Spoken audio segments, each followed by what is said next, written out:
The rain had just begun to fall on the worn brick and brownstone facades of Prospect Heights, Brooklyn, a familiar backdrop to Lena Abbott's often soggy existence. She stood on her small stoop, the chill seeping into her worn sweater, the dim glow of the street lamp reflecting off her smartphone screen. The sky, a bruised purple, mirrored the exhaustion gnawing at her, a constant companion that had settled deep into her bones.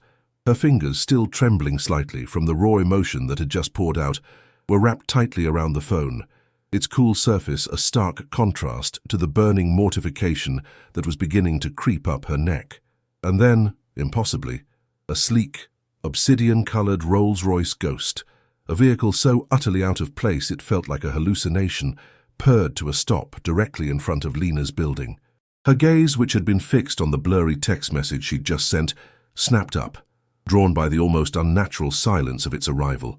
The car's polished surface reflected the wet, shimmering streetlights, blurring the edges of an already surreal moment.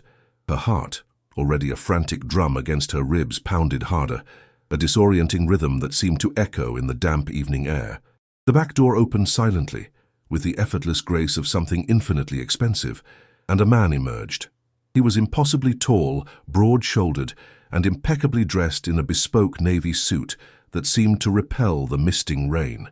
His blonde hair, swept back with an air of casual precision, caught the faint light. In his hand, held with a peculiar blend of formality and awkwardness, was a ludicrously large, perfect bouquet of a dozen long-stemmed red roses, their crimson petals a defiant splash of color against the deepening twilight. Lena stared, her mouth falling open into a silent, perfect O of shock. She knew him. Not personally, of course, but his face was as ubiquitous as the New York skyline in the circles that mattered.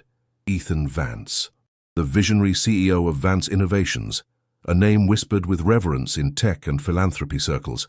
She recognized him instantly from countless magazine covers, his face always exuding a carefully composed intensity, a sharp, almost intimidating intelligence that made him seem perpetually on the edge of a groundbreaking idea. But this evening, his usually impenetrable gaze held a peculiar mixture of urgency and something else she couldn't quite place. Vulnerability, perhaps, or a hint of raw confusion. The impossible bouquet, the impossibly expensive car, the impossible man standing on her impossibly ordinary street. It was too much. A wave of mortification, cold and sickening, washed over her, replacing the initial shock. She knew with chilling certainty that her raw, unfiltered plea to the universe had not gone to Mia. Ethan, seemingly oblivious to the seismic shift happening in Lena's internal landscape, strode towards her. The rain now lightly misted his perfectly coiffed hair, beading on his pristine suit jacket, but he didn't seem to notice. He stopped a respectful distance away, the crimson roses a stark, almost absurd contrast to the deepening twilight and Lena's own worn attire. "Ms. Abbott?" His voice was deep, resonant, and unexpectedly gentle, cutting through the thin veil of rain and Lena's swirling thoughts. "I apologize for the unexpected visit. And the roses." He gestured awkwardly at the bouquet, his brow furrowing slightly. "I received your message." Lena, still reeling, felt her cheeks burn, a fierce, indignant flush that she knew made her look even more disheveled than she already felt. What horrifyingly desperate version of her message had he received? Was this some kind of cruel, elaborate joke, a bizarre twist of fate orchestrated by a universe that enjoyed her misery? Her voice, when it finally came, was a reedy whisper. "My message? I think there's been a mistake. I was texting my friend Mia." The words felt hollow, inadequate, even to her own ears.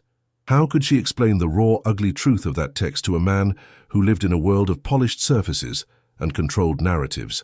If you've ever felt that gut-wrenching moment of complete public humiliation, wondering if the universe was playing a cruel joke, go ahead and hit that like button and tell us your most embarrassing accidental text story in the comments below. Ethan's expression softened then, a flicker of raw emotion crossing his face that was gone almost as quickly as it appeared. He looked past her, his gaze distant, as if seeing something far away, something etched deeply in his memory.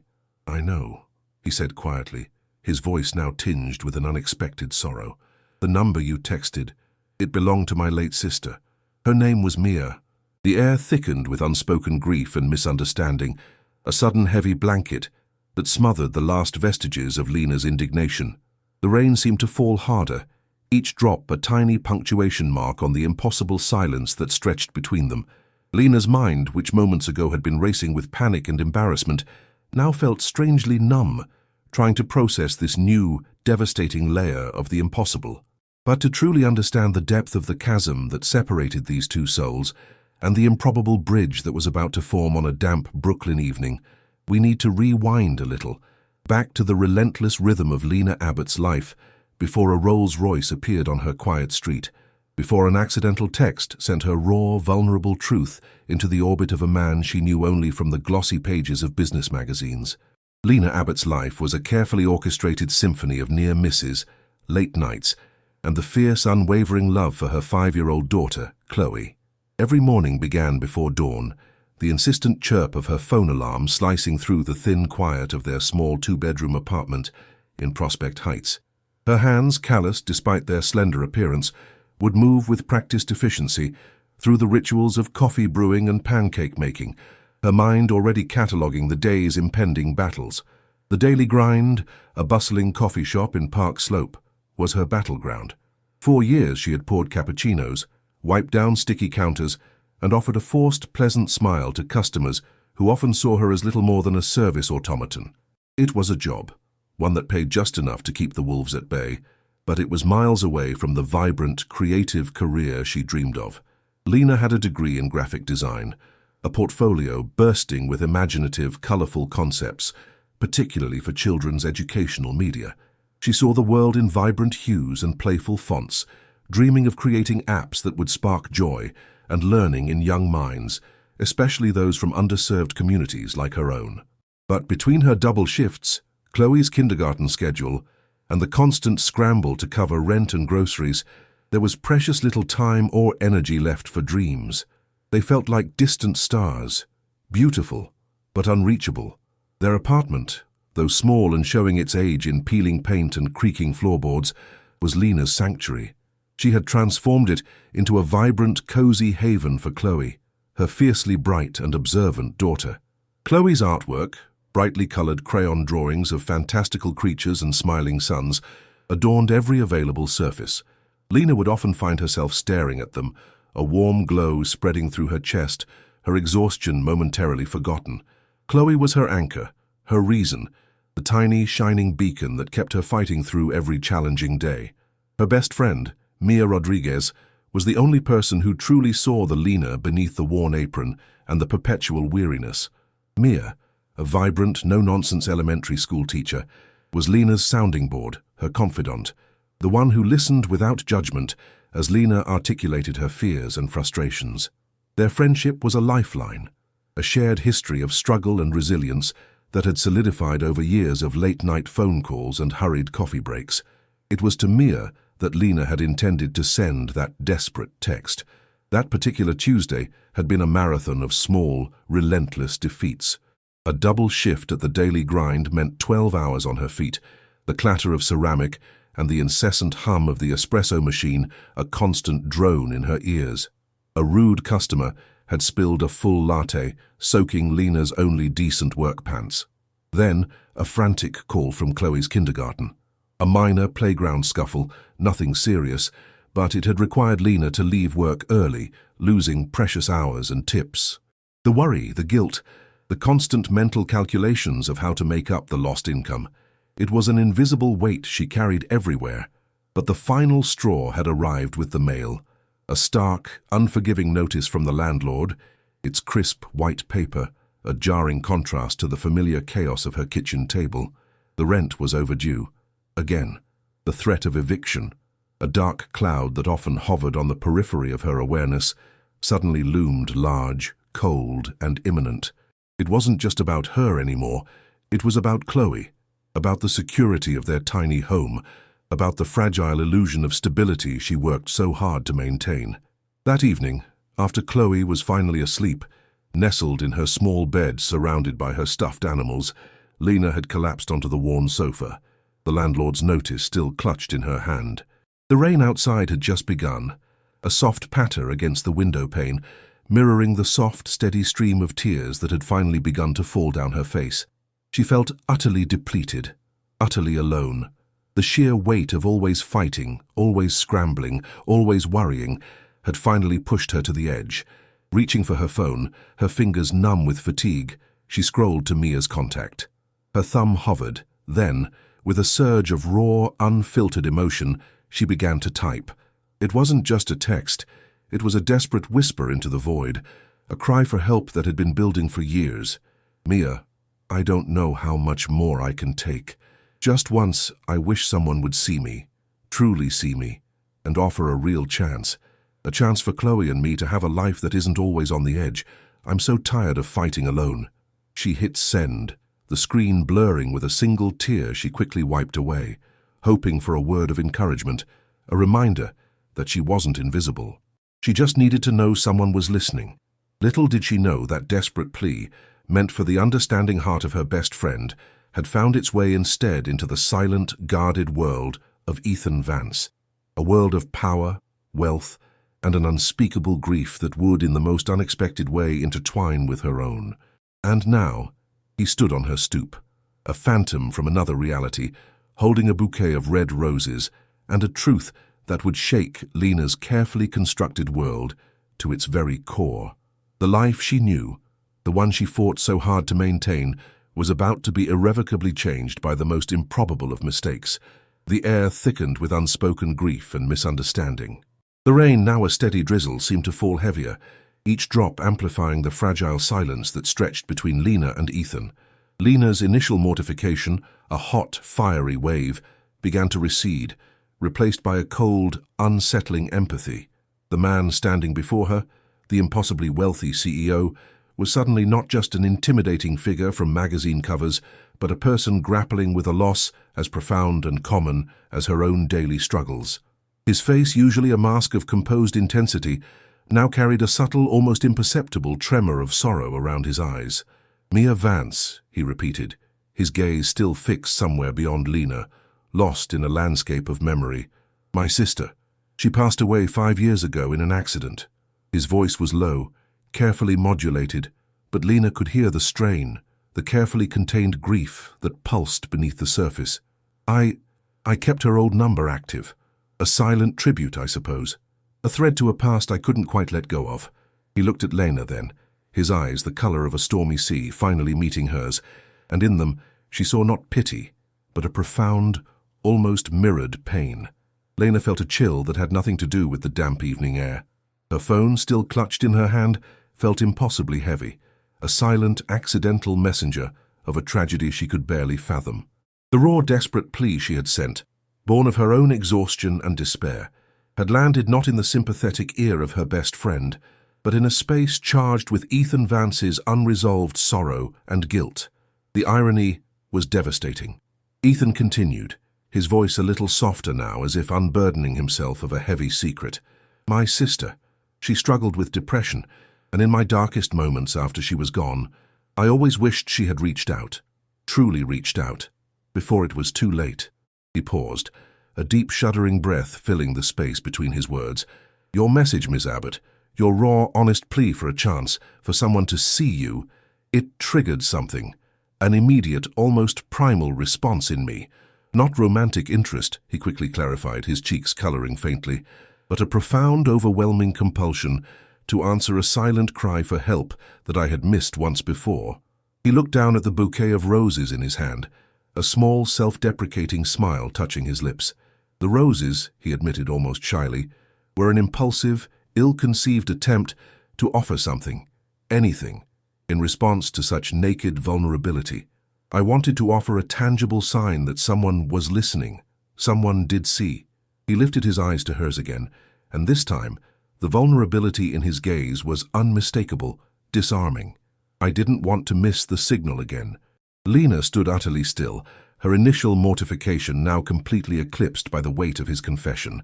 The story of his sister, the quiet agony in his voice, painted a picture far removed from the polished CEO persona she knew.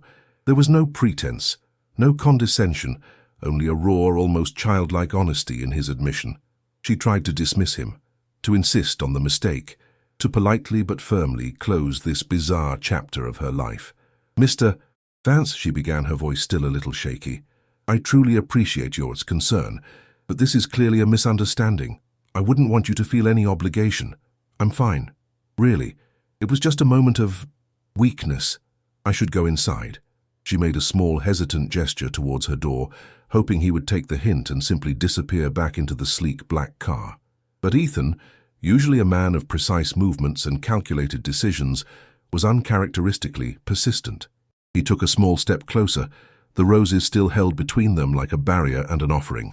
Ms. Abbott, he said, his voice gaining a quiet intensity, I understand you might want to dismiss this, and me, but I assure you, this isn't about obligation. What I read in your message, it resonated with something deep within me. And looking at you now, despite your obvious exhaustion, I see a depth, a strength beneath the surface that many would miss. A fierce determination that reminds me of someone I greatly admired. He didn't elaborate, but the unspoken implication of his sister lingered in the air. He wasn't wrong. Lena felt a flicker of defiance, a quiet acknowledgement of the strength she so often had to summon. It was an odd feeling to be truly seen, even by a stranger in her most vulnerable moment. She found herself intrigued, despite herself, by the layers of this formidable CEO, recognizing the profound sadness behind his carefully constructed persona. The initial strain of their conversation began to slowly dissipate, replaced by a fragile thread of shared humanity. It was still awkward, still utterly surreal, but it was no longer solely about her embarrassment. It was about two people, standing in the rain, connected by an invisible thread of loss and an accidental message. I really should be going inside, Lena repeated, but this time her voice lacked conviction. The truth was, his story had touched a nerve, a raw spot of empathy she rarely allowed herself to indulge. And there was a part of her, small and cautious, that was curious. Ethan nodded slowly. Of course, but before you do, may I ask for one small thing? A chance to make sense of this intersection of our lives. He wasn't asking for a date. He wasn't even asking to come inside. He was asking for something far more nebulous and yet somehow more profound. A chance. Lena hesitated. Every instinct screamed at her to retreat, to protect herself and Chloe from this bizarre, unpredictable intrusion. Yet, there was something in his eyes, a genuine sincerity that cut through the absurdity of the situation. A chance. What did that even mean? If you've ever found yourself at a crossroads, where an unexpected offer appeared out of nowhere, leaving you wondering whether to leap or retreat, share your story in the comments below. What kind of chance, Mr. Vance? She asked, her voice steadying a fraction. He offered another small, almost boyish smile. A conversation? Perhaps over coffee? My treat, of course. He seemed to be weighing his words, careful not to overstep. I believe there might be a connection between your aspirations and some initiatives my company is exploring. A professional connection, I mean. Nothing more. He quickly added, as if to assuage any lingering fears of a romantic overture. He knew, instinctively, that charity or romance would be immediately rejected by someone like Lena. He had to offer something that appealed to her deep-seated independence and her professional dreams. Lena stared at him, weighing his words. A professional connection? Her Lena Abbott, the barista from the Daily Grind, consulting with Vance Innovations? It sounded utterly preposterous. And yet the mention of her aspirations, a topic she rarely discussed outside of her inner circle, caught her off guard. How could he possibly know about that? Ethan, sensing her skepticism, pulled out a pristine business card from his inner jacket pocket, offering it to her. Think about it, Miss Abbott. My assistant, Miss Albright, can schedule something at your convenience. No pressure, of course. His gaze held hers for a long moment, a silent plea in his eyes, a desperate hope that she wouldn't close the door entirely. Then, with a respectful nod, he turned, got back into his Rolls-Royce, and with a quiet purr the car glided away, leaving Lena standing alone on her stoop, the lingering scent of red roses in the damp air, and an impossible business card in her hand. The next few days were a whirlwind of confused introspection for Lena. The business card, stark white against her worn kitchen counter, was a constant reminder of the bizarre encounter. She told Mia about it, recounting the story with a mix of disbelief and renewed mortification. Mia, ever practical, simply raised an eyebrow. A CEO with roses because of a wrong number text about being tired of fighting alone. Lena, This is either a rom-com in the making or a really elaborate scam. But even Mia had to admit there was something undeniably intriguing about the story. Meanwhile, in the sterile, high-rise office of Vance Innovations, Ethan Vance was anything but calm. The encounter with Lena had left an indelible mark, a quiet tremor beneath his carefully controlled composure. He had returned to his penthouse that night, not to the familiar comfort of solitude, but to a gnawing sense of urgency. Her raw plea, her desperate honesty, had unlocked something within him. A memory of his sister Mia's own silent struggles, her quiet despair that he had failed to recognize until it was too late. He had missed her final cries for help, a wound that had festered in his soul for 5 long years. Lena's text landing on that exact frequency of regret felt less like an accident and more like a cosmic redirect. He immediately tasked his executive assistant, the formidable and impossibly efficient Miss Albright, with a discreet investigation. "I need to know everything," he instructed, his voice betraying a hint of urgency she rarely heard. Not personal details to intrude, but context. Her work, her situation, her aspirations. Miss Albright, accustomed to Ethan's sometimes unconventional directives, raised a single, perfectly sculpted eyebrow, but went to work without question. Within 24 hours, she presented Ethan with a concise, factual, and yet profoundly moving report. Lena Abbott, single mother, lives in Prospect Heights with her 5-year-old daughter, Chloe, works double shifts at the daily grind, graduated with honors in graphic design, passionate about creating educational apps for children, particularly those from underserved communities. Her portfolio, Ms. Albright had managed to procure a discreet glimpse of, was vibrant, innovative, filled with designs that combined playful aesthetics with sound pedagogical principles. Ethan read the report, his heart tightening with each line. The details of Lena's daily struggles, the precariousness of her existence, resonated deeply. But it was the mention of her passion project, designing imaginative educational apps for children, that struck him with a force that left him breathless. It was eerily, heartbreakingly similar to a philanthropic dream his sister Mia had harbored. Mia, too, had been passionate about early childhood education, convinced that innovative, accessible learning tools could bridge the socio-economic gap. She had even started sketching out concepts, filling notebooks with ideas before her depression had consumed her. This wasn't just a wrong number. This wasn't just a coincidence. This felt like fate, a second chance to honor a promise, a tangible way to breathe life into Mia's forgotten legacy.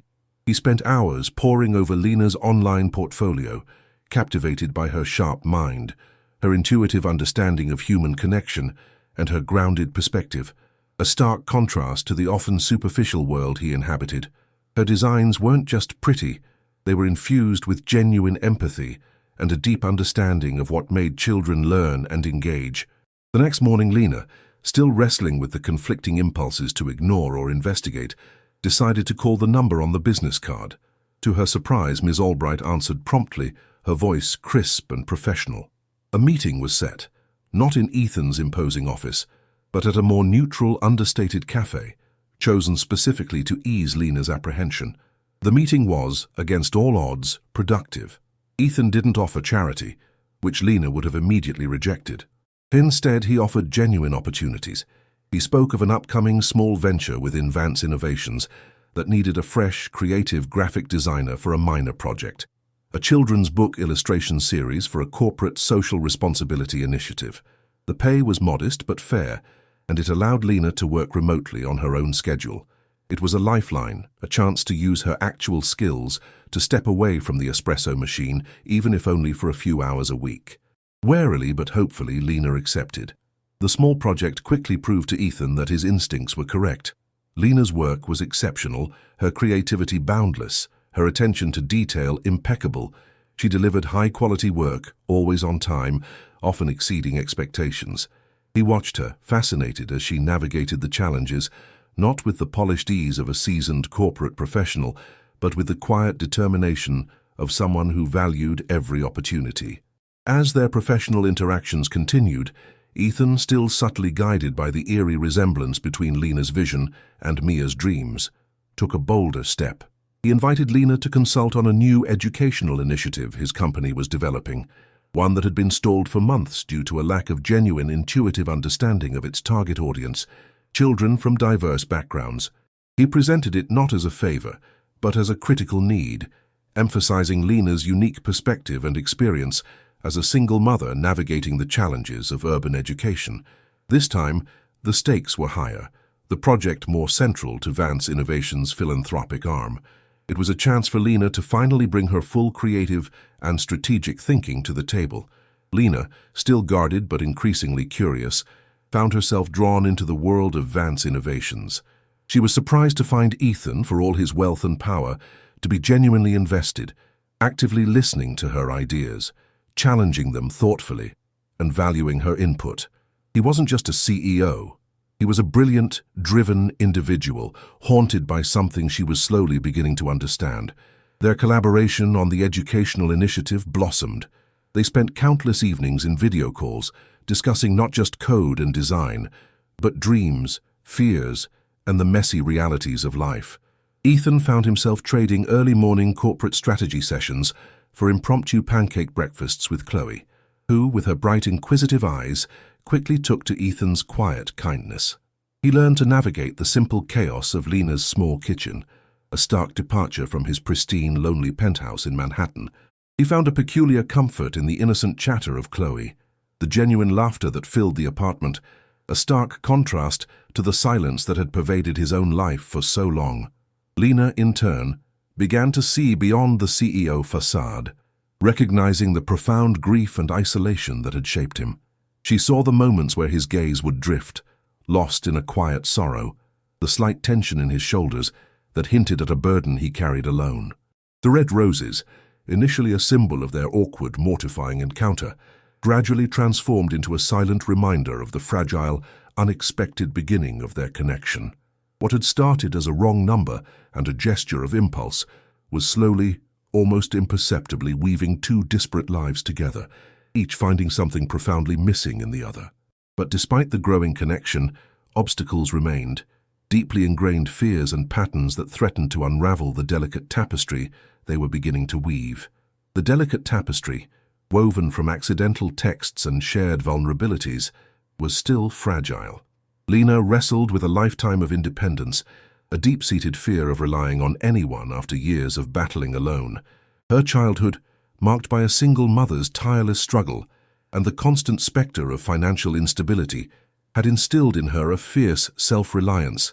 To accept help, even genuine opportunities, felt like admitting defeat, a dangerous opening that could expose her and Chloe to potential hurt or disappointment. She cherished the quiet pride of making it on her own, even if making it often meant just barely surviving. Ethan's presence, though increasingly welcome and genuinely helpful, sometimes felt like a threat to that hard-won autonomy. Could she truly trust this man, this titan of industry, whose world was so vastly different from her own, to truly see and respect her, not just as a project or a cause? Ethan, meanwhile, fought against his own ingrained patterns of emotional detachment. The loss of Mia had not only left a gaping wound, but had also fortified the walls he had built around his heart. He was a man of logic and control, accustomed to solving problems with precision and strategic thought. Emotional entanglements felt messy, unpredictable, terrifying. The unexpected intimacy that blossomed with Lena and Chloe, the warmth of their small apartment, the simple joy of Chloe's laughter, it all stirred a vulnerability he hadn't felt in years, a profound longing for connection he had suppressed with relentless work and philanthropy. He saw Lena's strength, her unwavering commitment to Chloe, and a life lived with purpose, not just wealth. He started to realize that her accidental text, "I'm so tired of fighting alone," wasn't just a plea, but a reflection of his own unspoken truth. He too was tired of fighting alone, even in the gilded cage of his success. Their shared project, the educational app that could bring his late sister's vision to life, became a powerful conduit for their growing bond. It was a safe space where their minds met, where their shared passion for making a difference overshadowed their personal anxieties. Countless evenings were spent collaborating, their voices low and intense, discussing not just code and design, but dreams, fears, and the messy realities of life. They debated color palettes, user interfaces, pedagogical approaches, But beneath the technical discussions lay a deeper, more personal exchange. "This feature," Lena would say one evening, pointing at a mock-up of an interactive storytelling module, "needs to feel empowering, not just entertaining. Kids, especially those who might not have a lot of resources, need to feel like they can create their own worlds, tell their own stories." Her eyes, usually tired, would gleam with a fierce light when she talked about the app. Ethan, watching her, felt a familiar ache in his chest. It was the same fire he'd seen in Mia, that same unwavering belief in the transformative power of education. "Empowering," he repeated, nodding slowly. "You're right. It's not just about content delivery, it's about agency. What if we integrated a voice recording feature, so they can narrate their own stories, hear their own voices amplified, their ideas bounced off each other, sparks flying, creating something far greater than either could have achieved alone?" They talked about Chloe, about Mia, about their own childhoods, slowly peeling back layers of their guarded selves. Chloe, often falling asleep amidst their late-night discussions, inadvertently became the anchor of their developing, unconventional family. She would wake up to the gentle hum of their voices, sometimes finding a colorful drawing she'd made the day before, integrated into a design concept on Ethan's tablet, a small bridge between her world of crayons and their world of code. One particularly rainy Tuesday evening, a month after their initial bizarre encounter, they were deep in discussion at Lena's apartment. The scent of Lena's homemade lasagna filled the air, a rare indulgence after a long day, and Chloe was curled up on the sofa, half asleep, humming a tune from one of her favorite cartoons. Ethan, for the first time, truly felt at ease, a sense of belonging he hadn't experienced since before Mia's death. The stark difference between this cozy, slightly cluttered space and his minimalist penthouse was profound, and surprisingly, he preferred the former. Lena was explaining a new visual concept for the app's main character, sketching rapidly on a notepad. "She needs to be relatable but also aspirational, a little girl who looks like Chloe, but who can also fly to the moon in her imagination." Ethan leaned forward, captivated not just by the drawing but by the passion in Lena's voice, the way her hair fell across her face as she worked. "She's perfect," he said, his voice soft, almost a whisper. He reached out, not to touch the drawing, but almost instinctively to brush a stray strand of hair from her cheek. His fingers grazed her skin, a feather-light touch that sent a jolt through both of them. Lena froze, her pen stopping mid-stroke. Her eyes, wide and startled, met his. The air thickened, charged with an unspoken electricity that had nothing to do with app design. The professional facade they had carefully maintained for weeks wavered, threatening to shatter. This wasn't about work anymore. This was about something deeper, something far more personal and terrifying. Ethan quickly retracted his hand, his face coloring faintly. "My apologies," he murmured, his voice a little rougher than before. I didn't mean to overstep." Lena's heart was hammering. The moment, brief as it was, had cracked open a door she had meticulously kept shut for years. The fear of vulnerability, of allowing herself to feel something beyond the safe boundaries of friendship and motherhood, clawed at her. It's fine," she managed, though her voice was barely audible. She stood up abruptly, moving to the small kitchenette, needing to put physical distance between them, needing to regain control. "More tea?" she asked, her back to him, fumbling with the teapot. Ethan watched her, a knot forming in his stomach. He had risked everything with that impulsive touch, and now he felt the familiar fear of rejection, of being misunderstood, of repeating the mistakes of the past. He saw her pulling away, retreating behind her walls, and a quiet panic began to build inside him. He had not only missed Mia's cry for help, but had failed to connect with her emotionally, even when she was alive, always too busy, too detached, too focused on work. He couldn't make that mistake again, not with Lena. He took a deep breath. "Lena," he said, his voice firm but gentle, "I understand if this is overwhelming, but I need you to know something. This isn't just about the app anymore, or even about Mia's legacy, as important as that is." He paused, choosing his words carefully, knowing this was a precipice. "I came here that night because your message, that raw, desperate honesty, it resonated with a part of me that I thought was long dead. I saw myself in your words, tired of fighting alone. That's how I've felt for 5 years, surrounded by everything and yet profoundly alone." Lena turned slowly, her hand still on the teapot, her expression a mix of apprehension and dawning comprehension. The honesty in his voice, the quiet pain in his eyes was undeniable. "I know what it's like to carry that burden," he continued, his voice softer now. "To feel like you're constantly on the edge, one wrong step away from everything falling apart. And I know what it's like to miss a connection, to regret not reaching out, not being present when someone you care about needed you most." He swallowed hard, the last words laced with an almost unbearable sadness. "I don't want to miss it again, Lena, whatever it is." Lena looked at him, truly looked at him, and saw past the CEO, past the wealth, past the polished exterior. She saw a man wounded and vulnerable, reaching out, not with pity, but with a shared understanding of pain. Her fear of reliance, her protective walls, began to tremble. It was a terrifying, exhilarating moment. The red roses, initially a symbol of their awkward encounter, suddenly felt like a testament to something fragile and profound. The courage to be vulnerable, to connect in the face of immense personal history. That evening, they didn't talk about the app anymore. They talked about Mia, about Chloe, about the unspoken burdens they had both carried. Ethan spoke of the suffocating pressure of his family's expectations, the relentless drive for success that had consumed his youth and created an emotional distance between him and Mia. Lena spoke of her own struggles, the constant juggle of work and motherhood, the sacrifices she had made, and the quiet dreams she harbored for a life less precarious. They sat in the dim light of her apartment, the rain a steady rhythm outside, two vastly different worlds converging, finding common ground in the shared humanity of their struggles. Their connection deepened in the ensuing weeks. Ethan was a constant, gentle presence. He continued to champion Lena's work, ensuring she had the resources and time to develop her educational app. He brought Chloe small, thoughtful gifts, not extravagant toys, but books that sparked her imagination, art supplies that encouraged her creativity.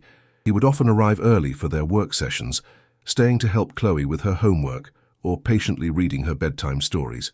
He traded his pristine suits for more casual wear, finding a strange comfort in the simple act of being present, untethered from the demands of his corporate world. Lena, slowly, cautiously, began to let her guard down. She saw how Chloe blossomed under Ethan's quiet kindness, how his presence brought a stability and a masculine energy that had been missing from their lives. She started to realize that her own strength didn't diminish by allowing someone else to stand beside her, but rather, it was amplified.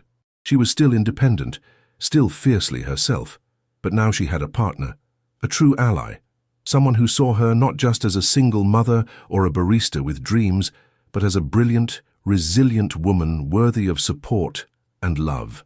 The weight of her past, the fear of relying on anyone was still there, a faint echo in her mind. She still caught herself hesitating, pulling back, especially when Ethan would suggest something that felt too close to traditional support, too much like a handout. But Ethan was patient, always framing his assistance as a collaborative effort, a mutual benefit, an investment in a shared vision. He understood that true empowerment meant giving her the tools, not just the answers. He introduced her to key players in the education tech world, not as a favor, but as the lead designer of his company's new initiative. He ensured her name was prominently featured in every presentation, every press release. He wasn't just offering opportunities, he was elevating her, acknowledging her talent and her unique perspective. This wasn't charity, it was respect. The educational app, now nearing its beta launch, became a symbol of their unconventional partnership. It was a tangible manifestation of Mia's dream, brought to life by Lena's talent and Ethan's resources. It was a testament to how accidental connections could lead to profound purpose, how two wounded souls could find healing in a shared endeavor. They were building not just an app, but a future, one where no one fought alone. But the most significant challenge, the one that lingered beneath all their progress, was still the unaddressed grief that haunted Ethan. He had spoken of Mia, of his regrets, but he had never truly articulated the depth of his pain, the specific details of that missed connection, that final, desperate moment. That truth, unspoken and unresolved, hung between them, a final, fragile barrier preventing their connection from reaching its full transformative potential. It was a truth that would finally shatter in the most unexpected and intimate of settings, a quiet confession that would change everything. The red roses, initially a desperate, almost awkward offering, would soon reveal their deepest, most heartbreaking significance. The climax arrived unexpectedly, not with a dramatic public confrontation or a grand declaration, but in the quiet intimacy of Ethan's Manhattan penthouse. It was a rainy Tuesday evening, weeks after their initial encounter, the city outside a blur of shimmering lights and muted sounds. Chloe, who had spent the day there with Ethan, while Lena attended an important meeting about the app's final launch strategy, was now asleep in a guest room, her small form curled beneath an impossibly soft duvet. Lena had just arrived, carrying a small bag of Chloe's essentials, ready to take her daughter home. The penthouse was a study in minimalist luxury, panoramic views of the city, sleek modern furniture, and an almost unnerving sense of order and quiet. It was a stark contrast to the lively chaos of Lena's Brooklyn apartment, a space that still felt foreign to her, despite her increasing familiarity with its owner. As Lena stepped into Ethan's vast living area, she noticed a small drawing left casually on his polished mahogany desk. Chloe, in her characteristic burst of creativity, often left her artistic marks on whatever surface was available. This one, however, caught Lena's eye. It depicted 3 stick figures, rendered in brightly colored crayons, Lena, Ethan, and Chloe, holding hands under a gloriously lopsided rainbow. A small, wobbly heart floated above them, radiating an innocent, childlike love. Lena's breath hitched. A warmth, both tender and painful, spread through her chest. It was a simple drawing, but its message was profound, a child's unfiltered vision of a burgeoning family. Her eyes welled up, a single tear tracing a path down her cheek, leaving a faint, warm trail. She reached out, her fingers trembling slightly, and gently picked up the drawing, her gaze fixed on the innocent depiction of their intertwined lives. Ethan entered the room then, having just finished a call in his study. He saw Lena, her back to him, holding the drawing, her shoulders shaking almost imperceptibly. He recognized the crayon artwork immediately. His usual composed mask, the one he wore effortlessly in boardrooms and philanthropic galas, seemed to melt away, replaced by an expression of profound tenderness and raw emotion. He walked towards her, his footsteps hushed on the thick carpet, and gently placed a hand on her shoulder. Lena turned, her eyes glistening, and silently handed him the drawing. Ethan took it, his gaze falling upon Chloe's simple, powerful depiction of their connection. A faint, almost reverent smile touched his lips, then faded, replaced by that familiar, distant sorrow that always seemed to lurk just beneath his surface. He ran a thumb over the crayon heart, his expression suddenly heavy, with a grief that felt too profound for words.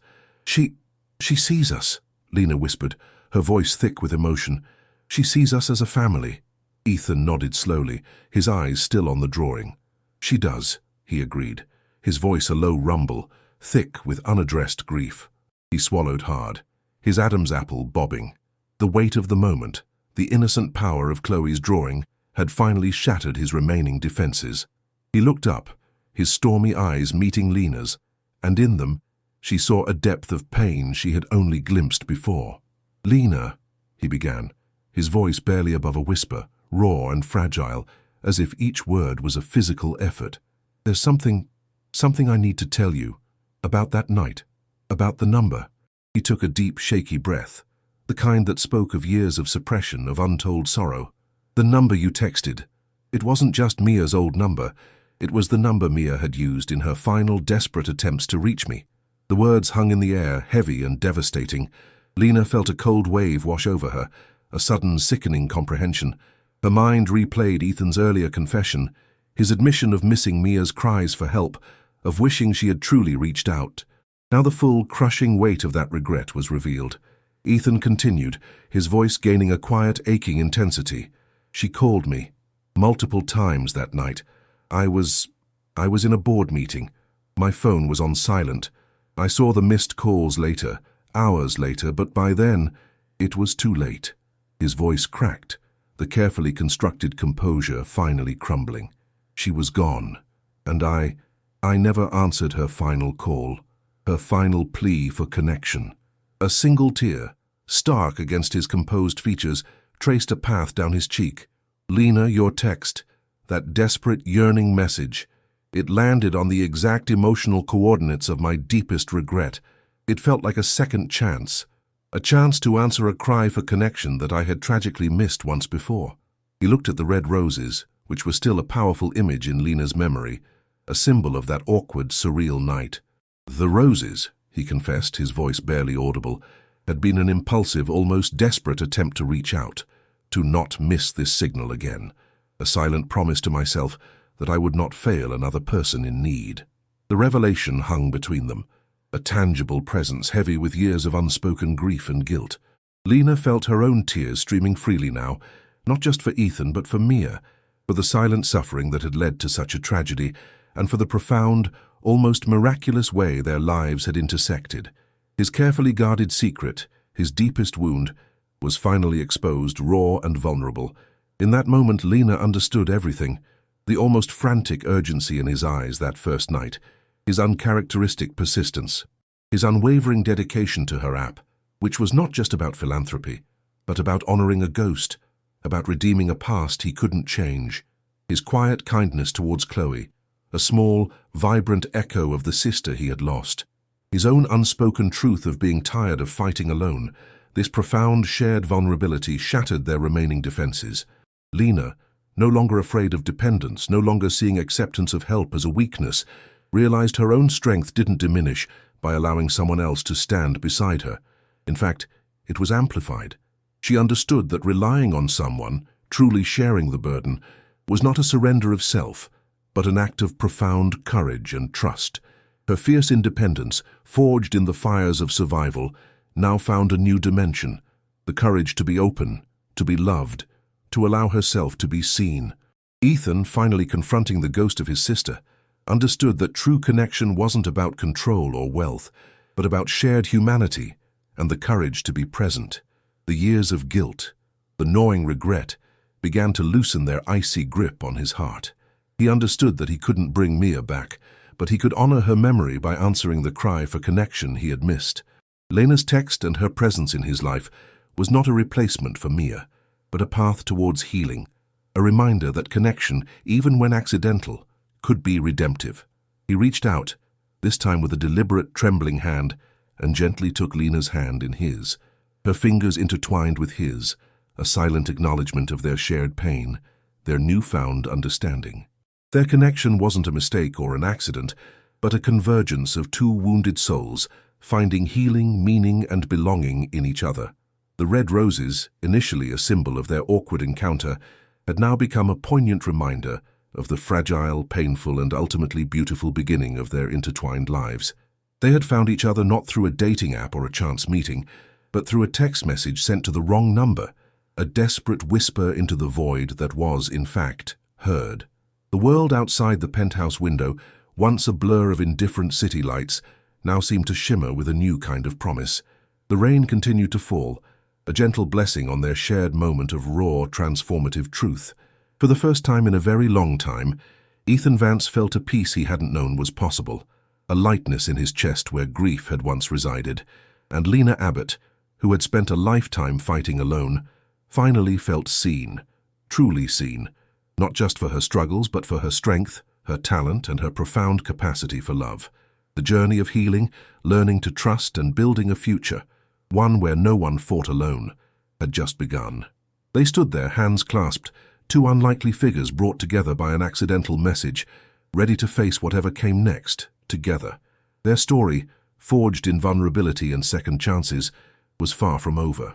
The resolution unfolded, not with a sudden dramatic flourish, but as a quiet testament to their journey, a gentle unfolding of a new life built on shared grief, mutual respect, and the profound realization that sometimes the wrong number can lead you exactly where you were meant to be. The raw vulnerability of that rainy evening in Ethan's penthouse had cleared the air, dissolving the last vestiges of fear and reservation that lingered between them. With Ethan's full support and the resources of Vance Innovations, Lena's educational app, now formally named Imagination Station, launched to critical acclaim. It was more than just a piece of software. It was a vibrant, interactive world where children from all backgrounds could explore, learn, and create their own stories. The app provided accessible, engaging education to thousands of children across New York City and beyond, fulfilling both Lena's long-held dreams and, significantly, bringing Mia Vance's forgotten legacy vibrantly to life. Lena, now not just the lead designer, but the creative director of Imagination Station, found herself thriving in a career she had only dared to dream of during her double shifts at the daily grind. Her artistic vision, once confined to her sketchbook and fleeting moments of stolen time, now touched countless young lives. Ethan, too, underwent a profound transformation. The burden of Mia's death, the guilt of missed connections, had for so long driven his relentless pursuit of acquisition and wealth. But Lena's presence, and the renewed purpose he found in honoring Mia's memory through Imagination Station, shifted his entire paradigm. He stepped away from the relentless pursuit of profit margins, redirecting Vance Innovation's focus to ethical innovation and social impact. The company, already a titan, now became a leader in conscious capitalism, investing in sustainable technologies, accessible education, and community development initiatives. Ethan found a new purpose that transcended balance sheets, a fulfillment that came from true contribution, not just accumulation. He became a different kind of CEO, still brilliant and driven, but now infused with a humanity that had been dormant for too long. Lena, now financially secure and thriving in her creative career, made a significant decision. She chose to move with Chloe into a beautiful brownstone in Fort Greene, a neighborhood not far from their old Prospect Heights apartment, but with more space, more light, and a renewed sense of stability. It wasn't an escape from her past, but an embrace of her future, a tangible manifestation of the life she had once only whispered about in desperation. Chloe, now 6 years old, delighted in her new, larger room, filling it with even more fantastical drawings and stories. Ethan, no longer a stranger with red roses, became a constant, loving presence in their lives.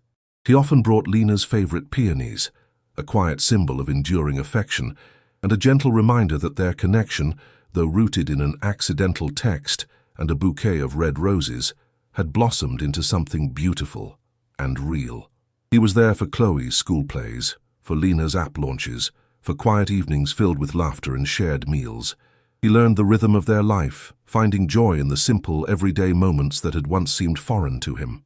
He found himself trading late-night strategic planning for impromptu pancake breakfasts with Chloe, his mornings starting not with market reports, but with the delightful chaos of a child's imagination.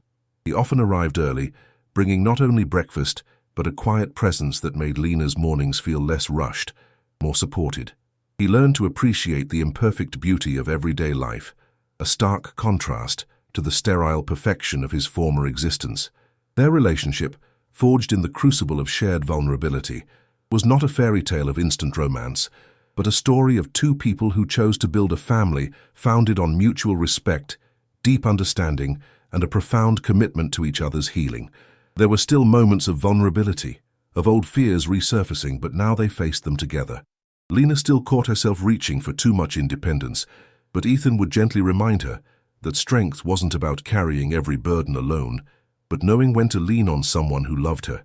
Ethan, too, sometimes retreated into his work, but Lena, with her newfound understanding, would draw him out, reminding him of the life and love that existed beyond the screen of his laptop.